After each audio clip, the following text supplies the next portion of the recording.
Hello and God bless. My name is Pastor Neville Solomon, and welcome to Virtual Church TV and the Virtual Church TV show. It's so wonderful having you here this evening. Today, we're going to be talking about can you love your father and not trust him? Can you love your father and not trust him? We are celebrating Father's Day today, so happy Father's Day to all of the men who are in a loving and nurturing relationship with their children. And it doesn't matter how old your child is, your child could be 70 or your child can be 70 minutes old. Happy Father's Day to you. And I'm hoping and just sending out love to all of you who are out there and hoping that all the fathers had a wonderful day. So we're going to be talking about a topic. This is a topic related to family in general. Can you love your father and still not trust him? The family is a place where you know each other intimately. And because of that, you can have a really, really close relationship. But also, it's a place where conflicts can take place just because of the proximity of being with each other, having different personalities, having different ways of thinking. But today's topic, we're going to be talking about can you love your father and still not trust him? Obviously, there are a lot of people that are out there who have no trust for their parents at all, specifically for their father, maybe because of past situations where there was a lack of communication or there was just distance. You just didn't know him, you just didn't have any contact with him. And then other times it could be because there was an abusive element in the relationship or just a big time personality conflict where you just didn't see eye to eye with each other. Well, today we're going to be talking about this topic and a number of things related to fatherhood. So I'm just welcoming you to the Virtual Church TV show, and I'm so thankful to have you and so thankful to be able to be with you this evening. I just want to share a few little things shortly before we get heavy into the topic. But just wanted to say that Father's Day is, I think it's one of those holidays where it's vitally important, but it's much less celebrated than, say, Mother's Day. So to all the fathers out there, especially those fathers that would qualify themselves or be qualified by their loved ones as being a good father, just wanted to big you up and wanted to celebrate you and let you know that you have a lot of responsibility. It's a big job. It has a great impact on your family. And just wanted to say, continue to do a great job. Even when days are tough, remember that you are important and that your words have power. So today we're going to be talking about this topic, and I'm going to be starting by talking about the benefits of being a father, because we don't really talk about that much. I believe that there are many benefits to being a father, but I'm going to be sharing with you today 7 benefits of fatherhood, 7 benefits of fatherhood, as opposed to just being single and not having children. There are 7 major benefits of fatherhood. And in fairness, before I even get into the benefits of fatherhood, a lot of the benefits of fatherhood, not all of them, but a lot of them, you can actually enjoy as a man and not have children. So, one of the greatest benefits of fatherhood is to mentor your young children from childhood into adulthood.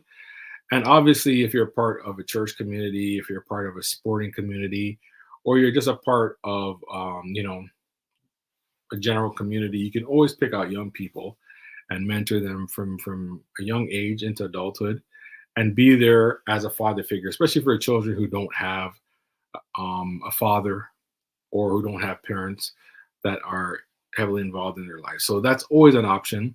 So even though I'm using these tips, and these tips are going to be applied primarily to fathers, you can still be single and benefit from many of these tips by just mentoring young people, whether that your church or whether they're in your own family, because sometimes you're an uncle, you can do that as well. But I just wanted to encourage you this day to understand that there are benefits to mentoring young people, and more specifically, the benefits increase even more to being a father. So we don't really talk about that much as it relates to the benefits of fatherhood. So I just wanted to cover that with you and talk a little bit about that before we get heavily into the discussion. Can you love your father and not trust him?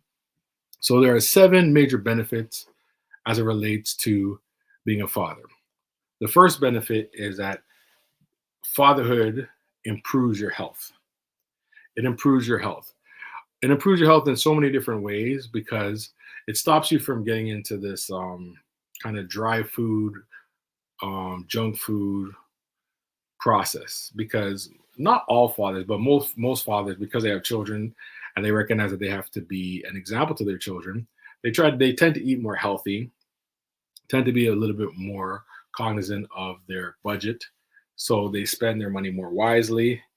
They generally work, and because of working, that brings stability to their life. They also have to relax and rest. They have to prioritize their life, so they spend time with their spouse. They spend time with their children. They spend time on their own. They spend time with friends. If they're a religious person, they spend time in the church. So they have to kind of budget their life and organize their life, which has a lot of values to it. High self esteem, it has a value of just being needed. It has a value of stability because you have a constantness to your life where beyond just working, you have an understanding of, okay, today I'm going to be bringing my kids to school, or today I'm going to be calling my wife about the kids, or today I'm going to be bringing the kids to church, or today, we're going to be going to a school meeting. But it brings a consistency and a constancy and a healthy environment to you as an individual. So one of the great benefits, um, it's one of the great benefits of this particular video is that we can look at the health impact as it relates to being a father. So it's very important for us to be aware of that. So just wanted to encourage you, if you are a father, to take that into consideration, because sometimes if you're to stop a father and ask them what are the benefits of being a father, the answer would probably be none. It's all responsibility, and there are a lot of responsibilities. We're going to talk about a little bit about that, but there are a lot of benefits. So one major benefit is that you have an improved health, and then improved health ultimately comes out of making better decisions, because as a leader to your children and to your family, you have to make smarter choices for your future and also for their future. So it increases your health. Another benefit of being a father is that you have the tendency to exercise, and exercise not just like as it relates to going to gym or playing sports or whatever, but because you're constantly carrying your children places, you're trying to keep them active by bringing them to the park, or you're just trying to keep up with them. It has a tendency to make you exercise, to work out, to take better care of your body. In fairness, not all parents do this, but if you're going to be looking at the average person who's single, who just kind of taking care of, like, their social and entertainment needs as opposed to their body, you'll find a lot of single guys are not as active as a father, unless they choose to focus on going to the gym and health and so forth. So as it relates to fathers, exercise is a second great benefit, because it's really hard to just lay down all day and to be a father. First of all, you're probably going to be at work most of the time, and when you're at home, you're working again, because the kids are going to be trying to get your attention, trying to get you outside, trying to get you to do certain things. So, for example, if you're single, you're probably going to live in a place that's more relaxing, maybe a condominium, someplace that you don't have to be active in. Whereas if you have children, you may end up having a house. So that means you have to cut the grass, you got to take care of the house, you got to do a number of different things, as well as caring for the kids. So there are so many things that kind of catapult you into being more physical as it relates to your day-to-day routine. So a third benefit of being a father is that you derive happiness from your family. So they'll give you jokes, you'll give them jokes, you have things to talk about, you can talk about their day, you can talk about your day. And as you grow and get to know one another, it develops an environment that improves your well-being. So there's a lot more happiness, usually speaking, not always, but usually speaking, there's a lot more happiness in the life of a father as opposed to in the life of a single individual. Of course, when you're single, because um, many, all men, I should say, were single at one time. And in your singleness, you're able to enjoy life and to be happy, of course. But it's a very, very different kind of environment from when you have a son or a daughter and you can invest in them and see them flourish. and see them show that appreciation back towards you, it just creates a cycle of happiness. It in fact kind of makes the happiness even stronger and even greater, because it's not just a person by themselves, but it's a little small community that's growing together. So I think it's really, really great. So before I continue just sharing on this, I just wanted to welcome all of you who are in the live stream. It's wonderful having you here. And for those of you who are in the replay, I am just encouraging you to write down any of your comments or thoughts and to just share with us your idea of um, some of the benefits of being a father. If you can think of other benefits beyond what I'm going to be listing, feel free to share that. And also, our main topic: can you love your father and not trust him? If you want to write on that as well and to let us know your thoughts, that'd be great. So I just wanted to welcome Georgina. It's wonderful having you here, and it's wonderful just having you share your thoughts and having you be with us once again. So feel free to share your thoughts. And for the rest of you who are here as well, I'm so thankful for you today and hoping that you enjoy this conversation that we're having. So I'm just going to be going through the benefits, and then I'll be looking at some of the questions or some of the thoughts that have been shared.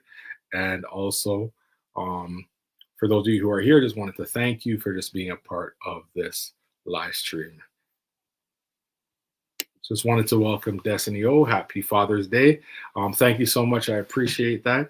And happy Father's Day to you and your husband as well. And to your husband specifically, I'm hoping that he had a wonderful day and that you enjoyed your day today. So we're just talking about fatherhood, and I just listed some benefits of being a father.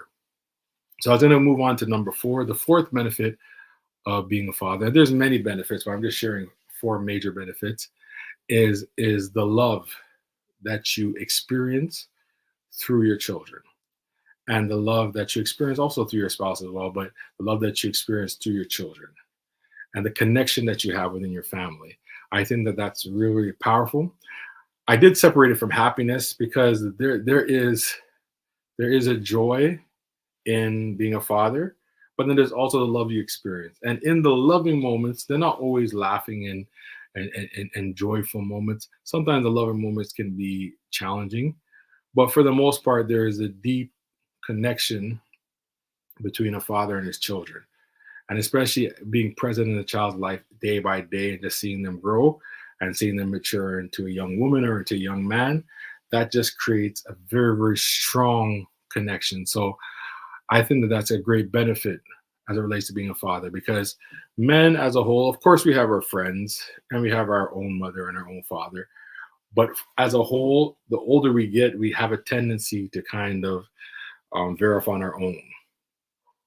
So when you have children, they don't really give you the choice to verify on your own. You're going to have to engage with them. So I could be at work and I don't really have to have a lot of friends at work. I could be in the community. I don't really have to have a lot of friends in the community. I could even be within my extended family. I don't have to call them and check up on them all the time. But it's really, really hard, especially going to be a good father. It's really hard to be a father and not have a loving, engaging relationship with your children. So it's very important to have that. So that's another benefit, a fourth benefit of being a father. Fifth benefit of being a father is that it increases your mental health, or it strengthens your mental health. Because people are depending upon you, even though you want to be depressed and even though you want to give up and even though you feel broken sometimes, you got to pick yourself up and you got to go forward. So because of that, even when you're not feeling well, you'll go to work and you will develop a plan and you'll work the plan for the betterment of your family, because your family matters.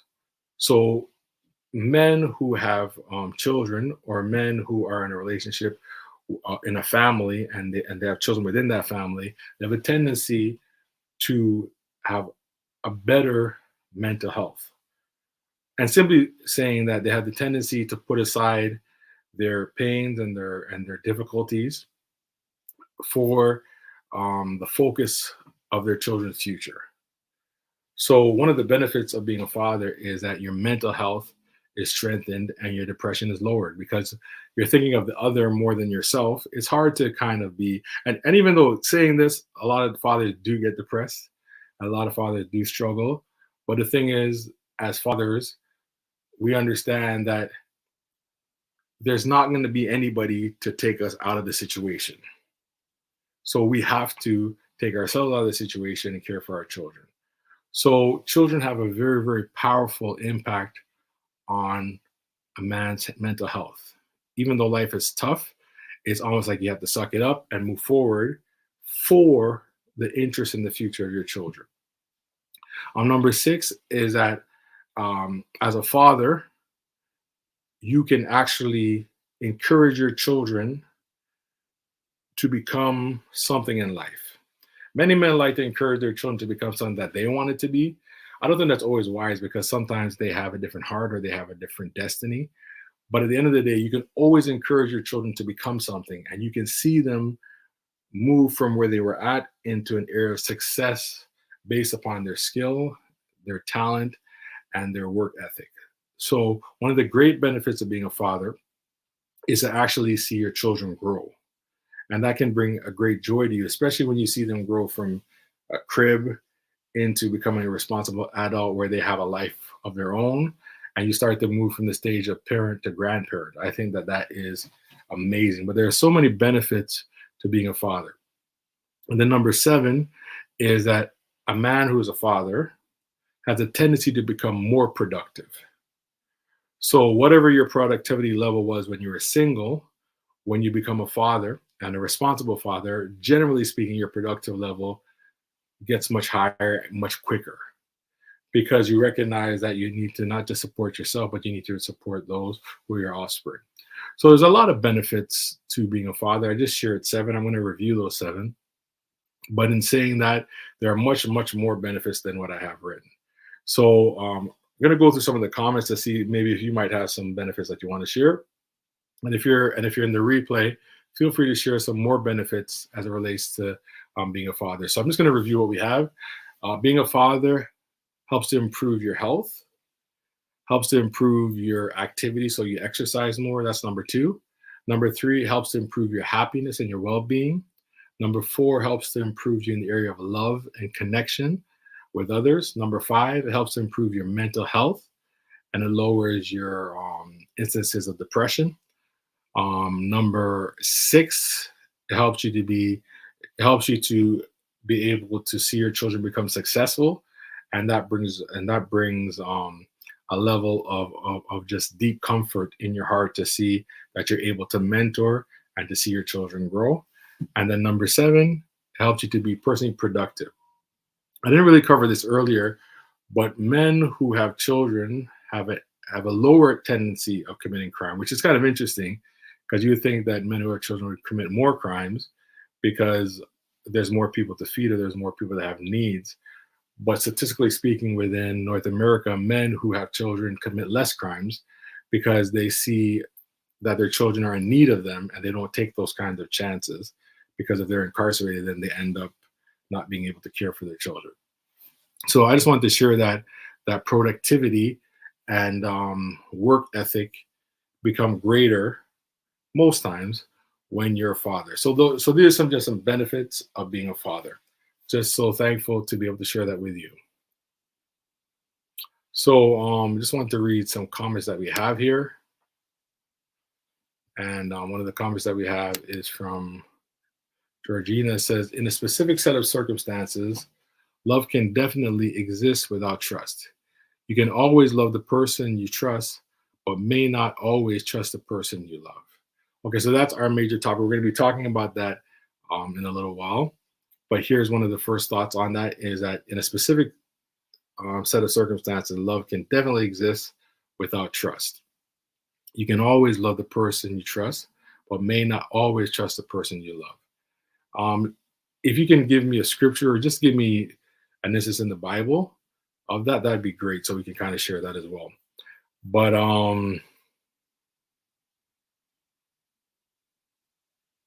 this is akin to one of the things that we did talk about, one of the benefits of being a father, and it covers quite a few different ones.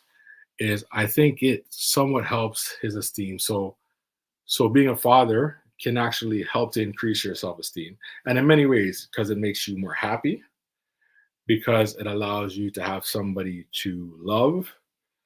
Your self-esteem increases because you're able to be more productive. As a matter of fact, pretty much all of the benefits that I listed are attached to the self-esteem. So there is a lifting of esteem as it relates to becoming a father. I'm not saying that men don't have esteem without children. I'm just saying that if you have a low self-esteem and you have children, you have a tendency for your esteem to get a little higher. And if you have a high self-esteem and you have children, you have a tendency for your esteem to get a little higher. Especially if you're in a loving relationship with the child and you're close with each other, your self-esteem just becomes greater because you know that you have contributed into the life of your own kin, of your own child. And I think that's a very, very powerful thing for it to look at. And another comment that was shared is benefits. He no longer thinks of himself and becomes a bit more dedicated in his responsibilities. And I'll go with the first part is when you're a father forces you not to constantly think of yourself. In fact, fathers who do think about themselves constantly, when they have children, their children feel like they're abused. Even if the father's a great person, their children feel like they're abused because every child instinctively feels that it should be centered on them and not on their father and even on their mother because kids don't really focus on mom over themselves either. So as a parent, you're forced into the position where you have to be mindful that the children come first. And whether you like it or not, you're kind of forced into that. And it helps you to think in a broader perspective because you have to think beyond yourself and you think about your children. But as we're just covering, just wanted to say thank you so much for Shayela in Korea. Thank you so much for the Happy Father's Day greeting. It's such a blessing. And Father's Day to all. Happy Father's Day to all of the men who are watching this and all the women who are celebrating the men in their life who have children. And so thankful for having you here. And feel free to share any thoughts or any comments that you want to share. But we're just talking about fathers. So I just gave a list of 7 benefits of fatherhood. I was going to give a list of responsibilities, but there are so many responsibilities for fathers, even though a lot more is focused on as it relates to mothers. Because I think a mother's job is really, really tough as well. But fathers are oftentimes, it's hard for fathers, but it's oftentimes not really focused on.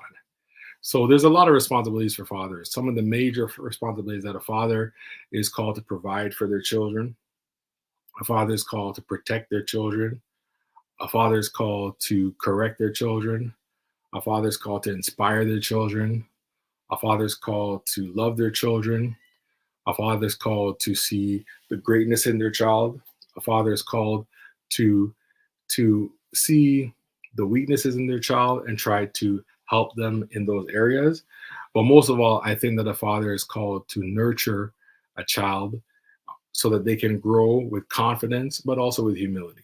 So there's so many benefits, so many sort of responsibilities, and so many other responsibilities that I could share. You can feel free to share responsibilities if you'd like. One of the responsibilities I'd like to share with you, and Shayela, I thank her for this, is if you're watching the video, you could just give us a thumbs up. Would love for you to just give us a thumbs up right now to encourage others to watch us as we are talking on this topic. So the topic today is, can you love your father and not trust him? And I think I'll even talk a little bit about the concept of trust. There are many reasons why people may not trust their father. It's not always the same, but there's many different reasons why a person might not trust their father. Some of the simple ones could just be proximity, because you haven't ever met him or you haven't spent time with him. That could be one.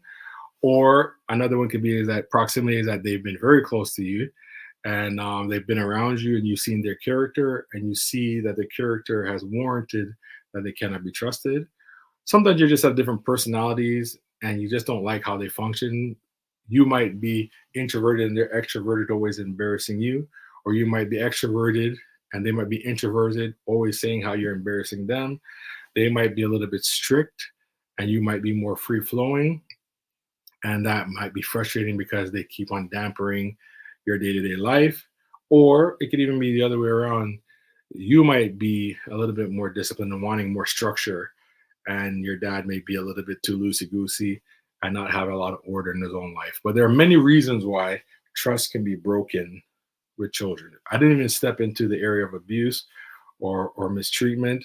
If you're abused or mistreated or humiliated or made fun of, the Bible talks about being provoked to anger. If your father likes to make jokes at you, make you so angry that you're just frustrated with him, that also can cause you to lose trust.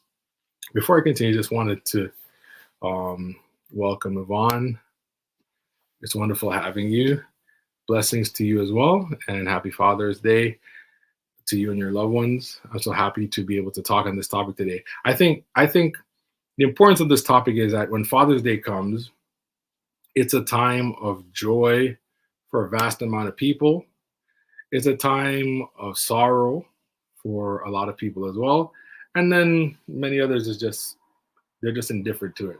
But I think that Father's Day is an excellent time to just look at the role of a father and to understand that for myself, I put a lot into spirituality and I put a lot in as it relates to being connected with God. So God is the ultimate father. So for me, Father's Day is not just a celebration of a natural father, but Father's Day is a celebration of of the good Father of heaven. So it's a time to remember God and a time to remember His activity in my life. So I just want to talk about this topic, and I'm hoping that this topic has an interest to you, and would love to hear your thoughts and your ideas on the topic. And feel free, if you're not going to be sharing it in the live streams, feel free to come back and to share it in the comment section. Or if you're in the replay, feel free to share some of your thoughts in the replay. We're going to be covering this topic of can you love your father and still not trust him? Before we move into that, I just wanted to share this comment. We should love the unlovable. Love covers a multitude of sin. Trust is something earned. Love is unconditional. Amen. I also celebrate God as my forever loving father. And that's true. God is an amazing father. In fact, one of the ways to keep yourself humble as a father or even as a mother is to compare how you relate to your children in the same way as how God relates to his children. Because sometimes I think parents who are not doing such a good job, they have a tendency to compare themselves to others in the neighborhood who are doing a horrible job and to feel good about their parenting. But I think that when you begin to look at God and you look at how God parents and how God is a father, it helps you to recognize that there's always room for growth. There's always room for improvement. That we've never arrived as it relates to any relationship that we're in, whether we're a child or whether we're a parent or whether we are an employee or we are an employer. There's no relationship where any of us have become completely mature and there's no need for us to grow. Like we all need to grow. We all need to become better. One of the ways to become better is to look at how God operates. So Jesus tells a parable. He tells a parable in the New Testament. It's the parable of the prodigal son. So there are two sons. There was the older son and the younger son. And the younger son came to his father and said, "Give me my inheritance." And what the father does is that the father, he divides his inheritance and he gives the younger son what belongs to him and he gives the older son what belongs to him. Many of us who are parents, I don't think that we would view parenting the same way that that particular father viewed parenting. I don't have a whole bunch of stuff, but if I had a son and my son came to me and said to me, "Give me my inheritance," I would say, that's what's supposed to come to you when I die. but you're making me start to worry that maybe it shouldn't come to you at all. But this particular father doesn't do that. And when you look at the text, you begin to struggle because you think to yourself, is it good parenting to give a child who is immature multitudes of wealth? Because anyone who has wealth and they're immature, they're only going to do one thing with it. They're going to spend it.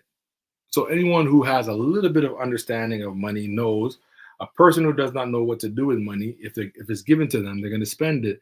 So as a father, is it wise for me to give my son all of this? And if I don't understand my son, and if I don't have a plan for my son, then I start to think within myself, okay, this is a good plan. But when you read the scriptures, you begin to recognize that the prodigal son's father, he not only loved his sons, but he had a deep understanding of his sons, especially his younger son. He saw that his younger son had so much potential, but his younger son had one particular issue. And the one issue that his younger son had was that he did not respect authority. He wanted money, he wanted power, he wanted fame, he wanted what he wanted, but in the midst of his behavior, he didn't respect authority, because had the younger son understood authority, he would understand that the very question, and I shouldn't even say question because really a command, the very command of give me my inheritance is disrespectful. And his father understood that if he continues living this way, when I die, my legacy is going to be wiped out, at least from my younger son, because my younger son doesn't understand authority. So I have to teach him how to walk in authority and how to respect authority. So one of the ways that you teach a person to respect authority is that you give them authority. And when you give them authority, it changes the way that they see things. When I was 12 years old, we used to have like a carton of milk. Or where I'm from, they have like bags of milk. So they would have like 3 bags of milk, a liter, 1 or 2 liters. I think it's 1 liter each bag. Or they'd have a carton of milk, which is probably 2 liters. So what would happen is my mom would go shopping, and my mom would go and buy a 3-liter bag, or she'd buy a 2-liter carton. And as she put the milk on the counter, I would grab the milk and I would drink the whole thing, just put it to my mouth if it's a carton, or open up a bag and pour it out and drink a whole liter of milk in less than 5 minutes from when she's come back from shopping. And she used to get mad about it. And in my mind, I could never understand, like, what are you mad about? I can't get it. Like, what are you so upset about? Like, you don't want your son to drink milk and to grow? And that was kind of my mentality. But then now, when I moved out and lived on my own, and I got the bill for the groceries, I found that I wasn't drinking 2 liters of milk at one sitting. I wasn't drinking 3 liters of milk at one sitting, because I recognized that in order for me to maintain my budget, I can't be eating out or drinking out all of my pay. So when I received authority, I began to understand authority.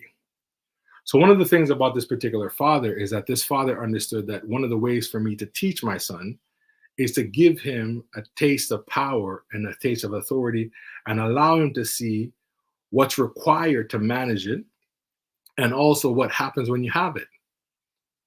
So this particular young man, what he did was he took everything that he had and he left, or at least he took all the money and he left and went to a foreign country and began to waste it, began to spend it. And he spent it and he spent it and he spent it and he had so much fun. And he spent it and he spent it and he spent it. He did everything he wanted to do, and he spent it and he spent it. And he had so many friends, and he spent it and he spent it until he didn't have anything left. When he didn't have anything left, the scripture puts a caveat there, because I assume that this young man was intelligent because he came from an intelligent household. So what he probably did was, in all of his spending, he probably put aside a little bit of money just in case there was a rainy day, Or he had some conversations with friends and he said to friends that, I'm running a little bit low, but when the time comes and I don't have any money, ensure that I can stay at your house. Of course, you can stay at my house. So I believe that he put in some places rainy day funds so that when he doesn't have anything left, he'd be okay. The problem was that he was not anticipating that after he spent everything that he had, that there was going to be a famine. And when his famine came or his pandemic came, and he was not able to get help from others because they were going through trouble too, because when there's a famine, there's an economic problem for everybody. When there is a shutdown and businesses can't function anymore, not only do you not have money, but those that are around you don't have any money. So if he had a rainy day fund, the rainy day fund was lost. If he had friends that had promises to him, they have now lost their employment, so they can't help him anymore. If he had others that were around that were supporting him, they now are going through their own problem. And the one thing I learned about people is that when a person is going through a problem, they're not thinking about you. They're thinking about themselves. So now he finds himself, because there's a famine, he finds himself in need and there's nobody to help him. But there was a citizen that was willing to help him and said, you know what you can do, Jewish boy, for me? You can go and feed my pigs. Now, here you have it, a young man who's probably never ever been around pigs, definitely never ate pigs, but now he is feeding pigs. Like for me, I love jerk pork. I love side of ham. I love bacon. I eat all kinds of pork and I eat all kinds of variations of the pig. And some people say, "Oh, I don't believe you should do that." But I'm telling you, I do that and I like it and it tastes good, especially in a barbecue. But here's the thing: I've never, ever fed a pig. And it's not that I'm too high-minded to feed a pig. It's that it's really hard to get that for a job. You have to really fall in hard times to find yourself from your former employment into feeding pigs. Eating pigs, not so hard, just have to have some money. But feeding pigs, you got to be in a real bad place. And this young man found himself in a bad place. But in finding himself in that bad place, he began to learn lessons about authority. One of the things he learned about authority is that authority has to be able to lead. They have to be able to lead their finances. They have to be able to lead themselves. They have to be able to lead their life. They have to be able to prepare for famines when they come. They have to be able to prepare for situations where they no longer have income. They have to learn how to produce income in a famine, or produce income in a pandemic, or produce income when there is no logical or easy way to see your way out. And what he discovered that he and his father had the same DNA, but they did not have the same mind. His father had a superior mind to him because his father had invested in becoming a person who had a spirit of understanding. And for all these years, the young man was trying to get the stuff, but he wasn't trying to get the mentality of his father. And I could imagine for all the years, the father is so frustrated with his son because he wants his son to get the mentality. Because if he does not have the mentality of prosperity or the mentality of leadership or the mentality of wisdom, if he doesn't have that mental capacity, when the time comes, he will lose everything that he has. So what the father does, the father says it's better for him to lose it while I'm alive and I can supply for his need. So that when he loses it, he can get a hunger for more than the physical. You see, there is a spiritual authority that comes from the Heavenly Father. There is spiritual wisdom that comes from the Heavenly Father. And what the Heavenly Father's concern is about us is that we will try to utilize the gifts of God to just get carnal things, to just get everyday things, instead of trying to acquire the wisdom of God to be able to overcome the world, to be able to walk in power even when the world is spiritually dead, to be able to survive a famine or to survive a pandemic or to survive times when there is tribulation or there's hardship. So it's very, very important for us to come to ourselves, because the Bible says that the young man, he came to himself. There was a self that he had that he wasn't aware of. And the self was to not just have the DNA of his father, but to have the spirit of his father. And since he has the spirit of his father, then now he has to think with wisdom. So what he recognized now is that, okay, first thing I have to do is I have to assess myself. Am I a good son? And in the instance of this young man, no, he wasn't a good son. In the instance of this young man, he said, I have to ask myself, am I a good businessman? No, I'm not a good businessman because I spent everything that I had. So how do I rectify the situation? I have to go back to my father, and I have to serve my father until I understand authority, until I respect authority. So what happens now is he got triggered in the hog pen, that his life was worth more than feeding pigs, that the level of his life is higher than it seemed that day. And sometimes we have to do an assessment on our own life, because our lives may be good to those that are around us, but we have to ask ourselves, is this the kind of life that we desire to live? If it's not, I believe that there is a higher place for you to function, to operate, but you have to find that place not through resumes and through studying and through your own intellect, but you have to find that place by talking to God and asking God to help you and asking God to direct you so that you can be empowered to be the person that God wants you to be. So he came to himself. And when he came to himself, he started to recognize that my father has authority, and his authority and power is able not only to bless him, but is able to even bless the servants in his household. So I would rather go back to his household and be a servant than to be the master in the pig pen. And that's the whole Christian message is, would you rather reign in hell with devils, or would you rather serve in heaven with the Father? And wisdom is always to serve with the Father, because the Father will always bless you.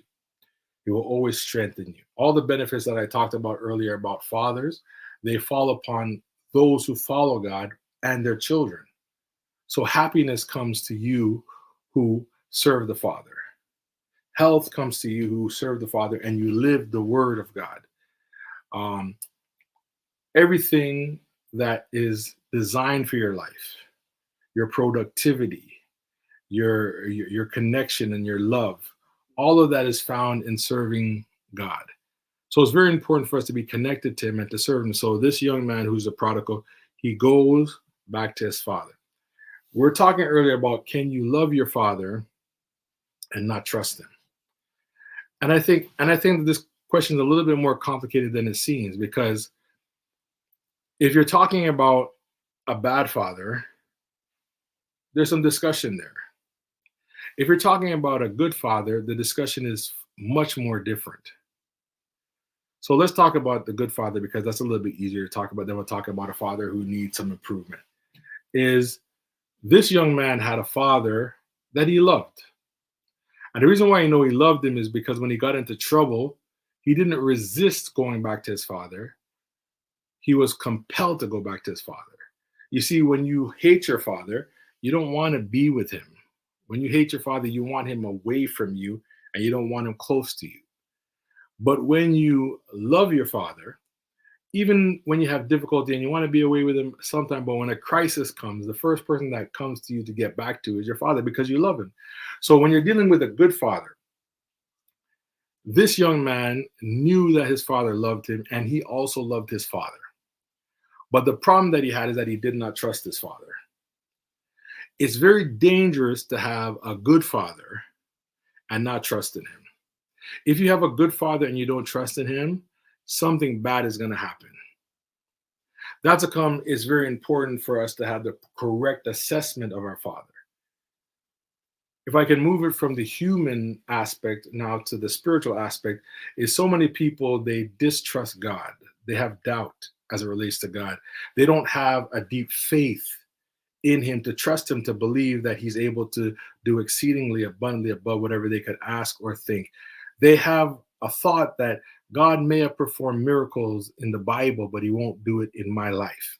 In fact, sometimes God performs a miracle for you and I, and we call it luck. We call it coincidence. We call it interesting, but we don't call it what it is, which is the miracle. So here's the problem now, is when you have a good father, it's vitally important that you trust him. And the reason why I say this is because if you want to get the same results that he gets, If you want to get the same gifting that he has, if you want to have the same wisdom that he exercises and executes, then you have to trust him. So when it comes to the question, can you love your father and not trust him? Obviously, yes, you can love your father and not trust him. But it's never wise to love your father and not trust him when your father is perfect, when your father is God. We have to trust God. Now, within the human realms, even good fathers are imperfect. Even good fathers make errors. But I think even within the human realm, when you have a father that's good, it's important that you trust them, especially when they have demonstrated to you time and time again in the areas that you're looking for leadership from them that they are trustworthy. You should trust them. And I think the reason why you should trust them is because they are looking out for your best interests, and they have proven by the fact that you see them as a good father, they have proven that they are worthy to be followed. I think that's very important. I'm just going to read some comments and then we can get back to our discussion. um Shayla in Korea says, amen, I also celebrate God as my forever loving father. So we celebrate God and know that he is an amazing father. And I think this is vitally important because the more you celebrate and you focus in on God, is the more you understand who he is and you become like him. One of the goals of worship is to focus. It's hard for me to worship when my mind is caught on other priorities. If my mind is caught on how life is difficult, if my life is caught on my life, if my mind is caught on the money that I owe, the pain in my body, people that don't like me, what's going to happen in my future, if my mind's caught on focused on all these different things, worship does not become a priority. But sometimes we have to gather in our heart, our mind, our soul, our will, our emotions, and we have to just focus and worship God, worship him for who he is, because he is an amazing and he is a loving father. A part of focusing, and I like this comment, there is no fear in love. A part of focusing on God is focusing on his love and not focusing on the fear of life or focusing on the disappointments of life, but just focusing on love and focusing on the fact of how good God has been to you and how good God has been throughout your life, and making and creating lists in your mind to know what God has brought you through and what God has done in your life and how God has picked you up and turned you around and how the Spirit of God has moved in your life and taking up authority in your life and inspired you and empowered you. I think it's very important that we do this because as we begin to recall the glory of God in our life and the goodness of God in our life, it empowers us. It empowers us to be able to walk in the spirit of love. So it's very important that we focus on that. So, can you love your father and not trust him? The answer is yes. But when it comes to a good father, it's not wise to do. It's not wise to do. When we talk about trust, there is so many different things we can say as it relates to trust. I think as it relates to trust, there's so many things that can be said, but I think the baseline as it relates to trust is, do you understand that the response of your father towards you would be good and not evil? That's kind of like the level of trust, because trust is a hard word because there's so many levels of trust. But when I'm talking about trust, I'm talking about, do you believe that your father is willing to do what's right by you, do what's good and not evil? If you believe yes, then that's trust.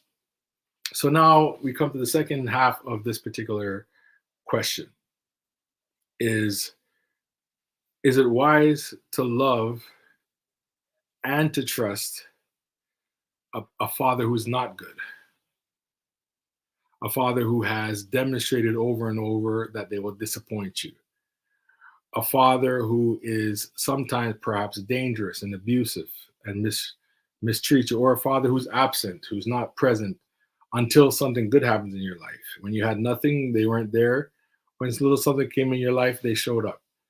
Um, it just brought me back to a story where there was a young lady and she had her father and she hadn't seen him for all of her life, and he lived in the same city as her, and basically he never met her, never talked to her, never did anything. She went on and played the lottery and won a whole bunch of money, and he found where she lived and wanted to spend time with her.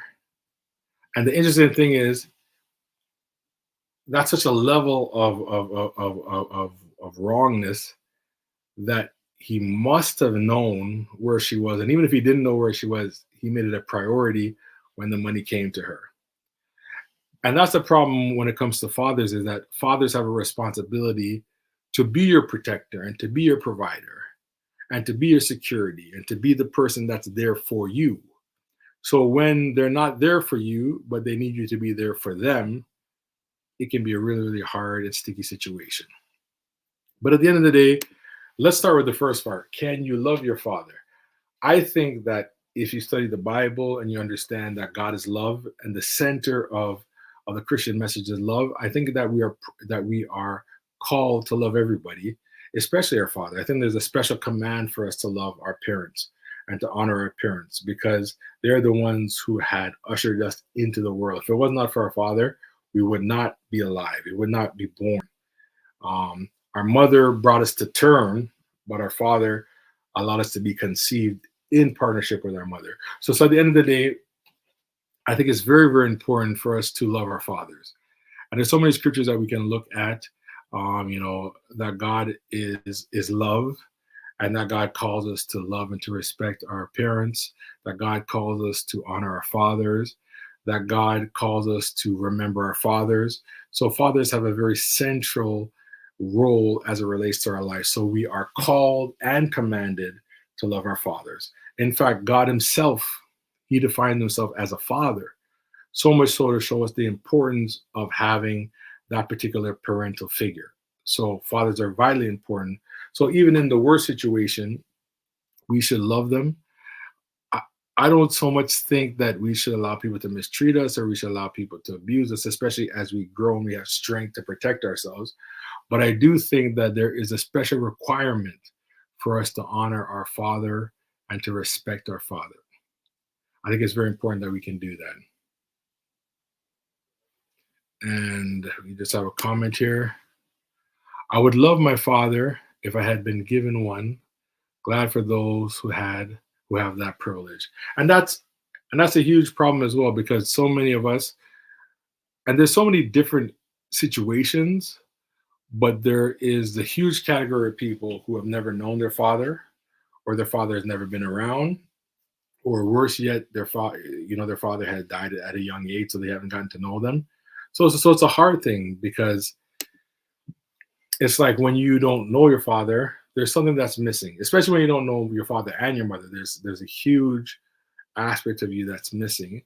And I think even for those of us who have fathers who are not the best, just the fact that they're around or we've seen them a couple times, I think it's good to be thankful for that. Barring, I don't have to say that what they did was correct. I don't have to agree with their behavior, but I think it's important for me to recognize that it's a good thing that I at least know my father.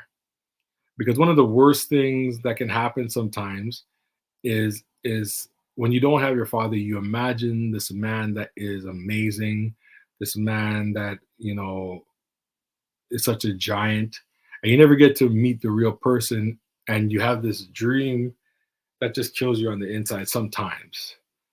But when you can see that your dad's a joker, you can see that. And when I mean joke, I don't mean that good sense. I'm saying that you can see that he can't provide. You can see that he has huge issues and problems and so forth. Even though those things don't feel good, it gives you the sense of to really know them. So they may have disappointed you face to face, but at least you know them.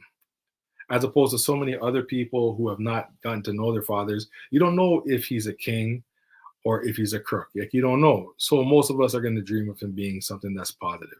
But at the end of the day, I think whether you know your father personally and have ever met them or not, there's a sense of calling yourself to say, you know what, I don't like the situation, because had I been in their position, I would be around, especially if you're alive.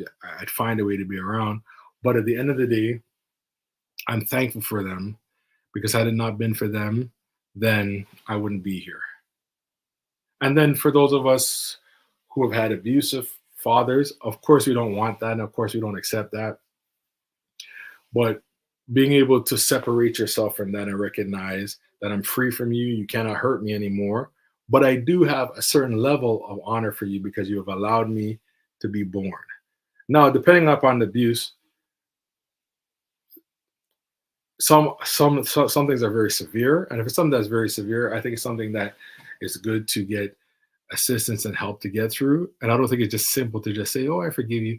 I think sometimes you have to hold people accountable for their wrong behavior, but at the same time, you can still say, "I'm holding you accountable for your wrong behavior, but I choose to love you because you are part of me, and I love myself.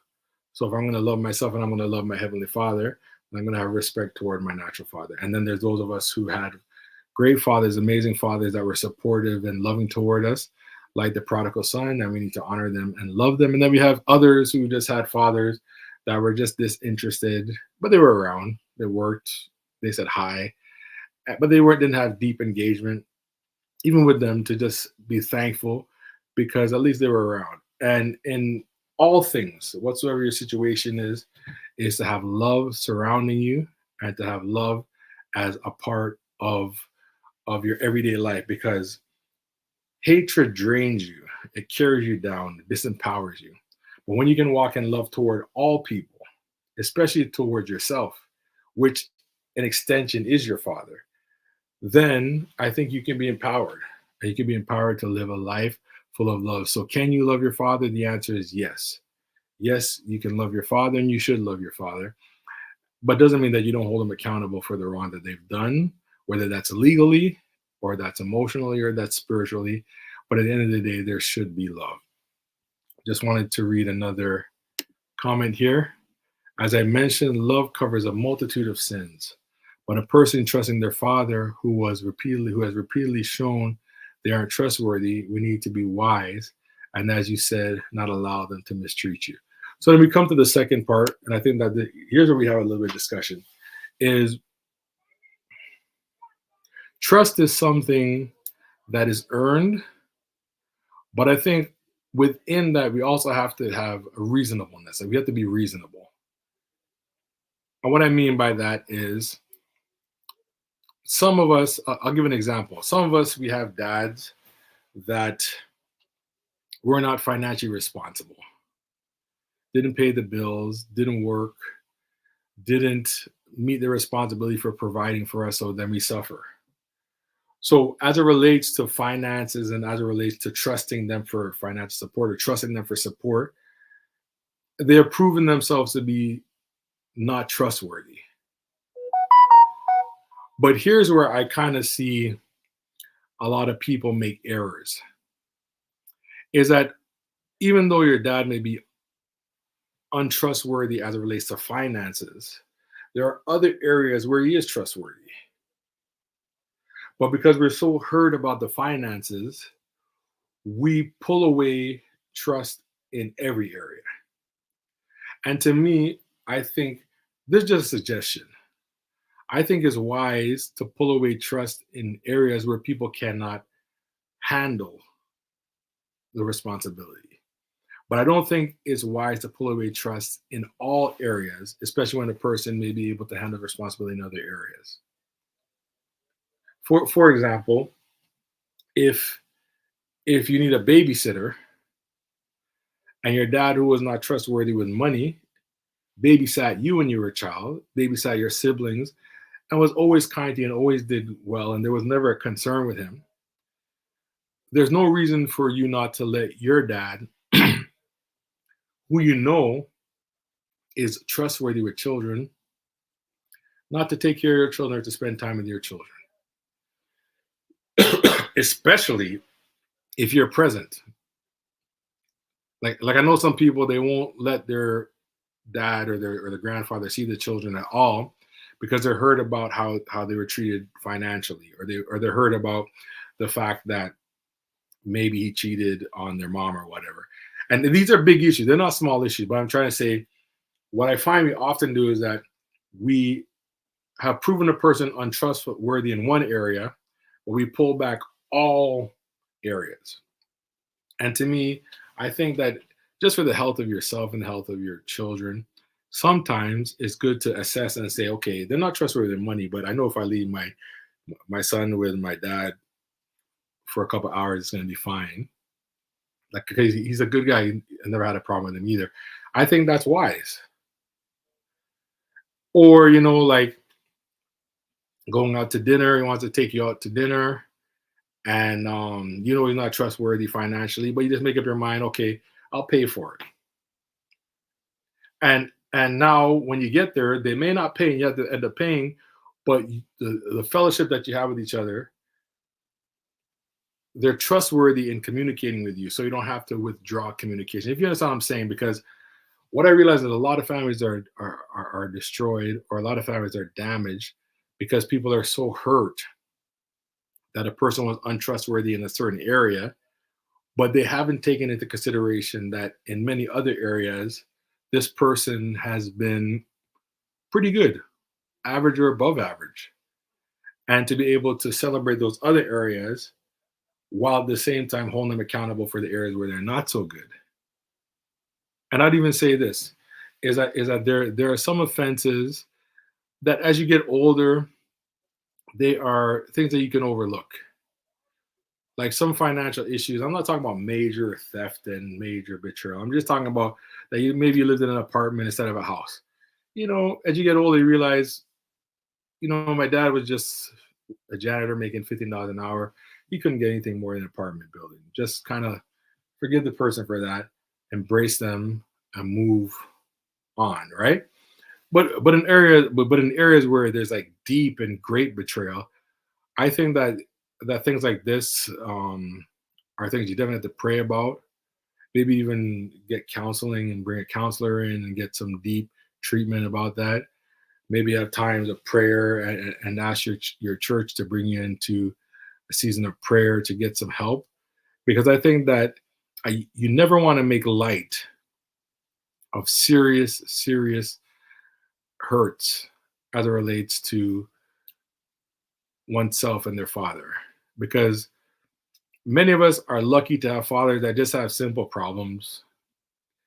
But then others of us, we've had fathers that have had significant, horrifying problems, which have had great impacts on our own personal life into our adulthood. And for me, when you have that kind of great impact, I think it's good to really deal with it and to be able to get um, to grow and to become whole from those kind of situations. And even in the minor things, that thing that I'm calling minor, because I think everything's major when you're a kid and your father disappoints you. But even those things that are minor, I think it's that you have to pray and you have to really ask God for strength and to the best of your ability to be able to curb the situation and to grow in that relationship. One thing I didn't talk about, and I'm going to get to that, is narcissism. But before I get to that, just wanted to say hello um, to Shadeen Homestyle Cooking. Thank you for being here. It's wonderful having you. And thank you so much. I'm hoping that you enjoyed the conversation. If you missed anything, feel free to go back in the replay, and you can look at some of the things that we talked about earlier. We talked about the benefits of being a father, the responsibilities of being a father. We talked about, can you love your father? And the answer is yes, you must love your father. And now we're talking about, do you have to trust your father? And when you're having a good father, it makes sense to trust him. But we're talking a little bit about the challenges of having a father who has issues. Wanted to just look at a few more comments here. As I mentioned, love covers a multitude of sins. When a person trusting their father who has repeatedly shown they aren't trustworthy, we need to be wise and, as you said, not allow them to mistreat you. Okay. Would say that separating ourselves from those who walk disorderly also can apply, for example, to your parents. And I think, I think that I think it's true. Sometimes you have to separate yourself from your parents depending upon what the offense is and how the offense impacts you. So for me, separating yourself from your parents because they were poor and you're no longer poor, I don't think that's wise because their economic standing doesn't really have anything on you other than you feel a little bit embarrassed, but you're no longer there anymore. Like you're free, and if anything, you can actually help them. So I don't think that that is wise. But if you have a father who was physically abusive or an alcoholic, and mom was aligned with him and codependent, you may not want to go into that environment, especially if he has the power to still beat you up. Like you probably want to stay away from that and separate yourself. So I think that we should always assess the situation. And I think where it becomes easy is what the person doing, does it annoy me or does it endanger my life? If it annoys me, then I just have to manage my feelings and my emotion a little bit better and try to stay in connection with my family. If it's going to endanger my life, then obviously you want to have some separation. And then someone will say, well, Pastor, it's not endangering my physical life, but it's endangering my spiritual life.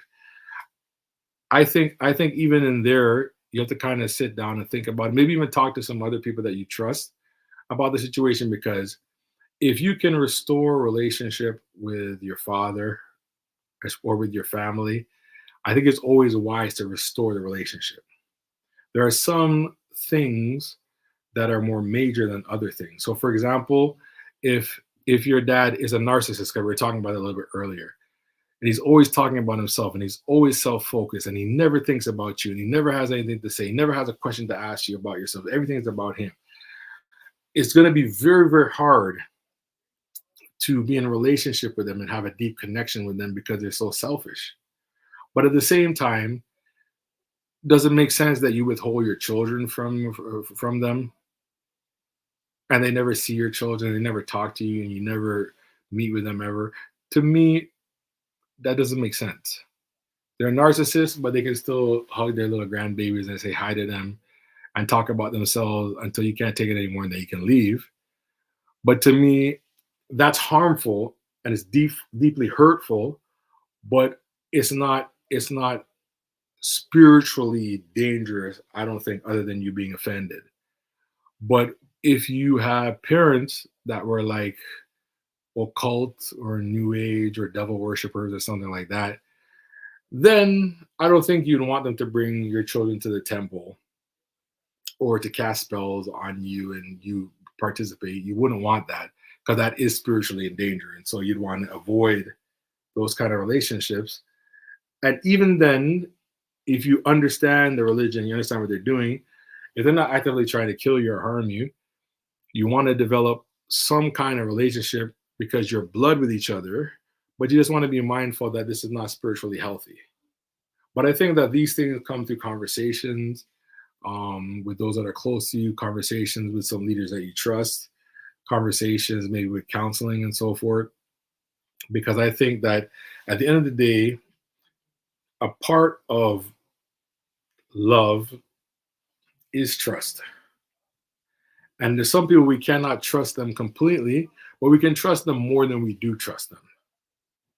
And I think where a person has shown themselves worthy of your respect and your trust, you have to give it to them in that. I shouldn't say you have to. You should give it to them in that area that they're stronger in.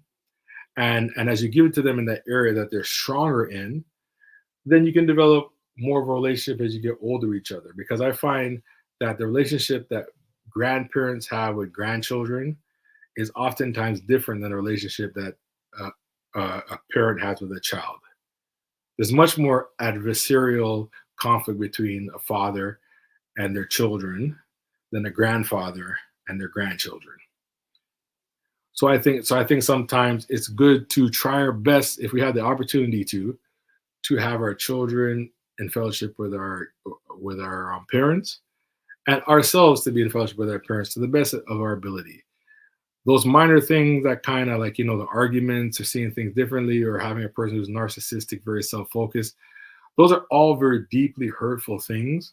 But to me, these are things that you can take 15 minutes with a person and still be able to connect with them on the phone or seeing them or whatever.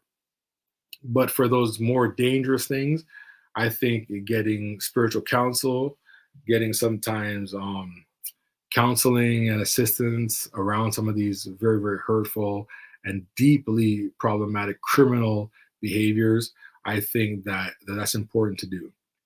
But when it comes to can you love your father and not trust him, the answer is yes. But the wisest thing, especially if you have a good father, is to love him and to trust him. And even if you have a bad father, it's to love him and to trust him in the areas that you can. Because most of us, and I use this loosely, but I'm gonna go with this. Most of us have fathers, especially fathers that are present. Most of us have fathers that may be difficult to deal with, but in the bigger picture, the problems are not life and death problems.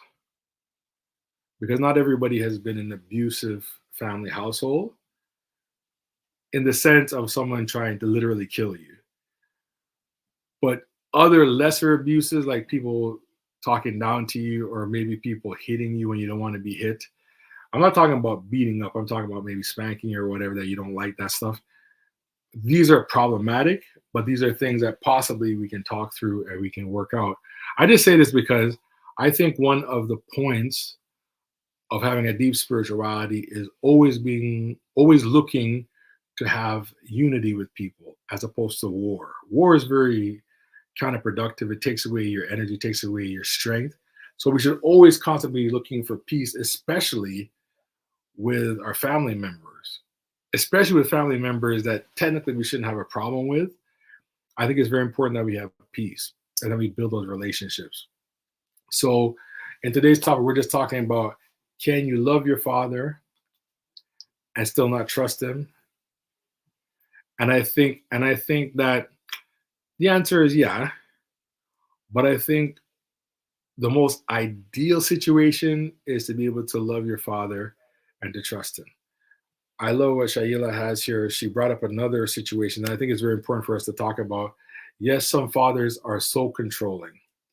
And and this can move into abuse or this can just be a type A responsibility because I think what happens is there are certain kinds of personalities like businessmen. If you're a CEO, if you are a person who has a forceful type A attitude, a person who likes to a drill sergeant or army commander, like a person who likes to just tell people what to do. When you read the Bible and you have those kinds of concepts, you become very, very forceful, not recognizing that God intends for fathers to be people who are loving, people who don't get their children easily angry, people who are relatable, and people who are able to allow others to control themselves. And I think a lot of men who are type A mindsets, which a lot of pastors are like that too, so they try to train you to behave like this, is that they don't understand that that's not how Jesus behaved. Jesus was cool. He was kind. He talked to people. He listened to people. He observed people. He had compassion on people. He tried to help people. And that's the kind of attitude that we should have as a father. Jesus was not controlling. He had authority and he was in control of himself, but he wasn't controlling. And I think one of the problems that we have is that a lot of people are controlling, and now most people don't want to be controlled. So now if you're a child, your dad's been trying to control you. Once you get free from him, you never want to be near him again. But the truth of the matter is to be away from your father, especially when you have children, is going to be it's going to be counterproductive. It's going to impact your family. So it's very important that even with controlling parents, you have to be able to develop a mentality. And as you get older, because when you're a little younger, it's harder, but as you get older, you have to develop a mentality that I control myself, you control yourself, you don't control me, I don't control you, but I desire to have fellowship with you. So let's work on that. And sometimes you got to keep conversations short because the controlling parent will try to tell you what to do, and you have to let them know, no, you're not going to control me. And sometimes you'll have longer conversations where you can laugh with each other, enjoy each other's company. But at the end of the day, there are so many different facets to fatherhood because there's so many different personalities. But when it comes to being a controlling father, a control freak, it's very important that as you get older, you assert your own independence, not in rebellion to a person's control, but in assertion to the fact that you have control over your own life. And in doing that, it's good if it's possible to keep a relationship. And there's some people they're so controlling, you can't really keep an open relationship. You have to kind of keep things structured. But I think it's always wise if you can try to have some kind of relationship. A relationship doesn't always mean talking because, like every father is different, but you might have a father who likes gifts. So you don't have to talk to them, just send them something. Send them a gift. They get the gift. They're happy about it. They might call you, say, thank you for the gift. You have a good conversation about the gift, and it's done. So not all communication has to always be talking. Some can be writing, some can be gifts, some can be just doing something.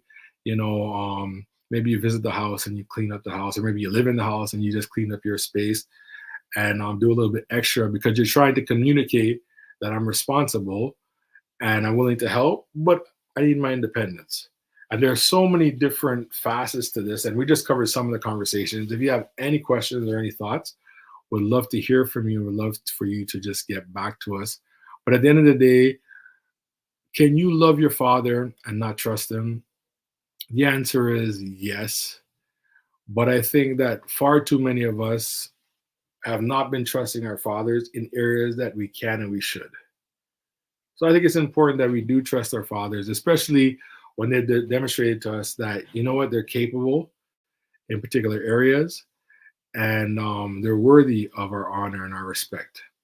If you have a good father, don't just celebrate them when they're no longer with us, but celebrate them to their face and let them know what they've done that's good. As a matter of fact, even if you don't have a good father, if they've done something that's good, just bring up that because we will bring up the bad stuff. So it's good for us to bring up the good stuff sometimes as well. I'm just going to read some final comments and then I just want to thank you all for being here. Okay. Fathers need to engage, be supportive and loving. I think it's very important. In fairness, I think fathers today have a little bit more opportunity to demonstrate some of those traits because at least we're talked to about it. Because I think in yesteryear, not a lot of fathers even understood what it meant to be supportive and loving because they never received it themselves. But I think most fathers today they have an understanding. They may not have the full understanding, but they have an understanding.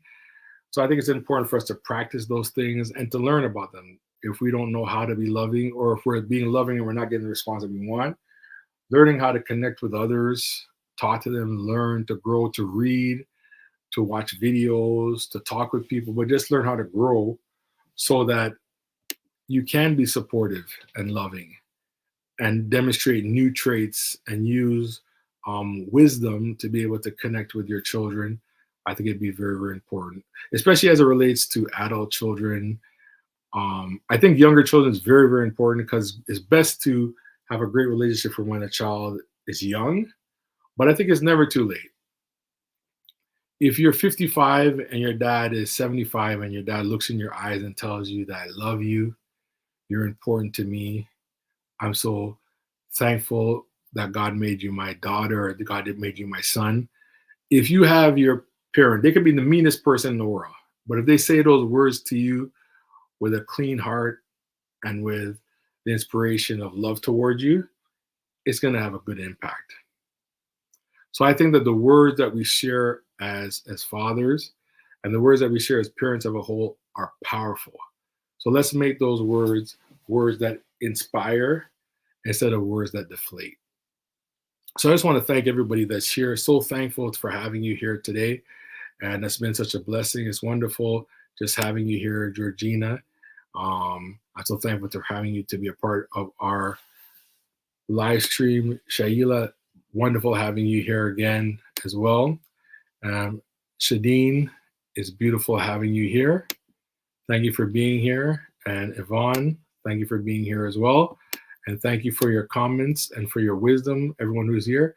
Destiny O, as always, it's such a blessing to always have you at all of our live streams. And if I missed anyone, please forgive me. I just want to say thank you for being here and for being a part of what we're doing. And if you haven't followed Shayla's recommendation, I'm asking if you could just give us a thumbs up and subscribe to our channel if you have not subscribed to our channel as yet. And if you have your own channel, feel free to tell me a little bit about your channel. I'd love to hear more about you and create opportunities for fellowship. So I'm so thankful, so grateful for our live stream tonight. If you enjoyed this live stream, please let me know. If you have any other topics that you think we should talk about as it relates to fatherhood or as it relates to family, would love to hear from you.